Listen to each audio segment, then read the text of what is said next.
মেঘলা, মেঘলা, তোমরা কেন ভিতরে ঢুকতেছেন? আমি মেঘলার সাথে কথা বলতে চাই।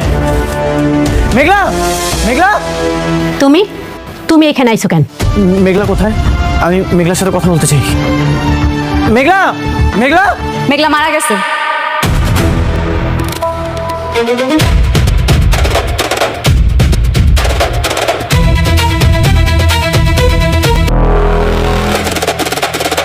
আসসালামু আলাইকুম দর্শক বন্ধুরা, আজকের পর্বের রিভিউ হলো গরিব ঘরের রাজপুত নাটকের 37 পর্ব কি কি হলো এবং 38 পর্বের সম্ভাব্যতা আছে কি কি হতে পারে।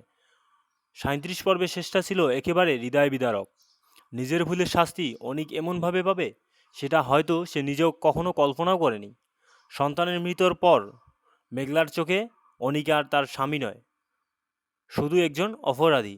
আর সেই অপরাধবোধ নিয়েই অনিক যখন সব কিছু ছেড়ে মেঘলার কাছে ফিরে আসে, তখন তার জন্য অপেক্ষা করছিল আরও বড় এক ধাক্কা। আগামী পর্বে দেখা যাবে মেঘলা নিজের অতীতকে সম্পূর্ণ মুছে ফেলার সিদ্ধান্ত নিয়েছে। সে আর আগের সেই সরল মেঘলা নয়, এখন সে সালিমা চৌধুরী, একজন ক্ষমতাবান, ধনী ও আত্মবিশ্বাসী নারী। যে মেয়েটিকে একদিন সমাজ অবহেলা করেছিল, আজ সেই মেয়ের সামনে মাথা নত করতে বাধ্য হবে সবাই। অন্যদিকে অনিক যখন জানতে পারে মেঘলা নাকি আর বেঁচে নেই, তখন সে সম্পূর্ণভাবে ভেঙে পড়ে। কিন্তু সত্যিটা কি এতটাই সহজ, নাকি মেঘলা ইচ্ছে করেই নিজের পুরনো পরিচয়কে মৃত ঘোষণা করেছে, যাতে অতীতের কেউ আর তার জীবনে ফিরে না আসতে পারে? এদিকে বৃষ্টি অনিকের মুখে পুরো সত্য জানার পর ভীষণ অনুতপ্ত হয়ে পড়বে।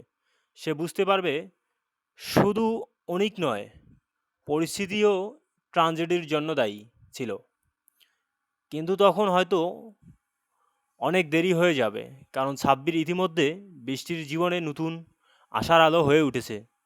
সবচেয়ে বড় চমক হতে পারে তখন, যখন অনিক কোনোভাবে জানতে পারবে সালিমা চৌধুরী আসলে মেঘলা। কিন্তু এত সহজে কি মেঘলা তার সামনে আসবে, নাকি প্রতিটি পদক্ষেপে অনিককে নিজের অপরাধ মূল্য দিতে হবে? আর যারা মেঘলার জীবনকে নরকে পরিণত করেছে, তাদের বিরুদ্ধে শুরু হতে পারে এক নতুন অধ্যায়। এবার আর চোখের জল নয়, নিজের শক্তি আর বুদ্ধি দিয়েই সবাইকে জবাব দিতে প্রস্তুত মেঘলা। তাহলে আগামী পর্বে কি অনিক সত্যি মেঘলার মুখোমুখি হবে? মেঘলা কি তার ক্ষমা প্রার্থনা গ্রহণ করবে, নাকি চিরদিনের মতো দরজা বন্ধ করে দেবে? আর বৃষ্টির ভবিষ্যতই বা কোন দিকে মোড় নেবে? এই সব প্রশ্নের উত্তর মিলবে আগামী 38 পর্বে। দর্শক বন্ধুরা, আপনারা আপনাদের মতামত জানান আপনাদের নিজের কমেন্ট বক্সে। শালিমা চৌধুরীর প্রতিশোধ ও অনিকের পতন, টান টান উত্তেজনা আর নাটকীয় মোড়ে ভরপুর। এই গল্পটি অহংকার আর বেইমানির খেলা শেষ করে গরিব ঘরের রাজপুত নাটকে এবার শুরু হতে যাচ্ছে এক ভয়ঙ্কর প্রতিশোধের নতুন অধ্যায়। সন্তানকে হারিয়ে মেঘলা বস্তির জীবন ছেড়ে ফিরে এসেছে তার পৈতৃক আলিশান রাজপ্রাসাদে। তবে সে আর আগের সেই অবহেলিত অসহায় মেয়ে মেঘলা না। নিজের রূপ বদলে সে এখন কোটিপতি শালিমা চৌধুরী। অন্যদিকে অনিক তার সমস্ত ধন সম্পত্তি ও বৃষ্টিকে ত্যাগ করে মেঘলার কাছে ফিরে এলেও মেঘলা তাকে স্পষ্টভাবে জানিয়ে দেয় যে আগের মেঘলা চিরতরে মারা গেছে।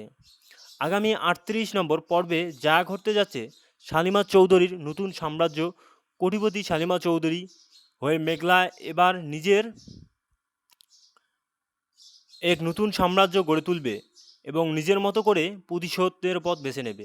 পুরনো চক্রান্ত, পুলিশ রাতুলকে ধরে নিয়ে গেলেও অনিকের এক পুরনো বড় শত্রু, যার গালে অনিক আগে থাপ্পড় মেরেছিল, প্রতিশোধ নেওয়ার জন্য রাতুলকে জামিনে খালাস করে এনেছে। এবার রাতুল আর সেই শত্রু এক হয়ে অনিককে চরম শিক্ষা দেওয়ার জন্য নতুন নোংরা চক্রান্তের জাল বুনবে। অনিকের করুণ দশা, সবচেয়ে বড় টুরিস্ট আসবে অনিককে নিয়ে।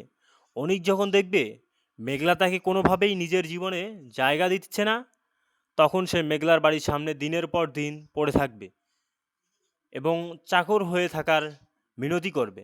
আপনি কি মনে করেন, মেঘলা কি পারবে অনিককে ক্ষমা করে আবার তার জীবনে ফিরিয়ে নিতে, নাকি অনিককে আরও বড় কোনো শাস্তির মুখোমুখি হয়ে দাঁড়াতে হবে? আপনার মূল্যবান মতামত অবশ্যই কমেন্টে জানাবেন। এবং আজকের রিভিউটি আপনাদের কেমন লাগলো, যদি ভালো লাগে তাহলে চ্যানেলটিকে একটি সাবস্ক্রাইব করে রাখবেন, পাশে থাকা বেল আইকনটিতে প্রেস করবেন এবং কমেন্ট করতে ভুলবেন না। তো দর্শক বন্ধুরা, আজকের রিভিউ শালিমা চৌধুরীর প্রতিশোধ। ভালো থাকবেন ও অনিকের পথ থাকবেন। টান টান উত্তেজনা আর নাটকীয়তায় ভরপুর এই 38 নম্বর এপিসোড পর্বটি। এই গল্পটি অহংকার আর বেইমানির খেলা শেষ করে গরিব ঘরের রাজপুত নাটকের এবার শুরু হতে যাচ্ছে এক ভয়ঙ্কর প্রতিশোধের নতুন অধ্যায়। সন্তানকে হারিয়ে মেঘলা বস্তির জীবন ছেড়ে ফিরে এসেছে তার পৈতৃক আলিশান রাজপ্রাসাদে। তবে সে অবহেলিত মেঘলা নেই। নিজের রূপ বদলে সে এখন কোটিপতি শালিমা চৌধুরী। অন্যদিকে অনিক তার সমস্ত ধন সম্পত্তি ও বৃষ্টিকে ত্যাগ করে মেঘলার কাছে ফিরে এলেও মেঘলা তাকে স্পষ্ট ভাষায় জানিয়ে দেয় যে আগের মেঘলা চিরতরে মারা গেছে।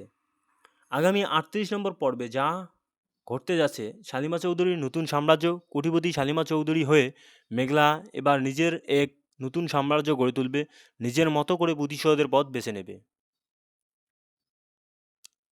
পুলিশ রাতুলকে ধরে নিয়ে গেলেও অনিকের এক পুরনো শত্রু, যার গায়ে অনিক আগে থাপ্পড় মেরেছিল, প্রতিশোধ নেওয়ার জন্য রাতুলকে জামিনে খালাস করে এনেছে। এবার রাতুল আর সেই শত্রু এক হয়ে অনিককে চরম শিক্ষা দেওয়ার জন্য নতুন নোংরা চক্রান্তের জাল বুনবে।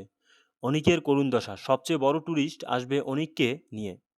অনিক যখন দেখবে মেঘলা তাকে কোনোভাবেই নিজের জীবনে জায়গা দিচ্ছে না, তখন সে মেঘলার বাড়ির সামনে দিনের পর দিন পড়ে থাকবে এবং চাকর হয়ে থাকার মিনতি করবে।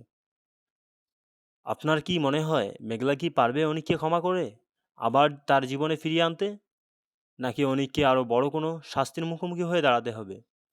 আপনার মূল্যবান মতামত আমাদের কমেন্ট করে ঝটপট জানিয়ে দিন। দর্শক বন্ধুরা, আজকের রিভিউটি এই পর্যন্ত। ভালো লাগলে চ্যানেলটিকে সাবস্ক্রাইব করবেন, লাইক কমেন্ট শেয়ার করে পাশে থাকবেন। ভালো থাকবেন, সুস্থ থাকবেন। আল্লাহ হাফেজ।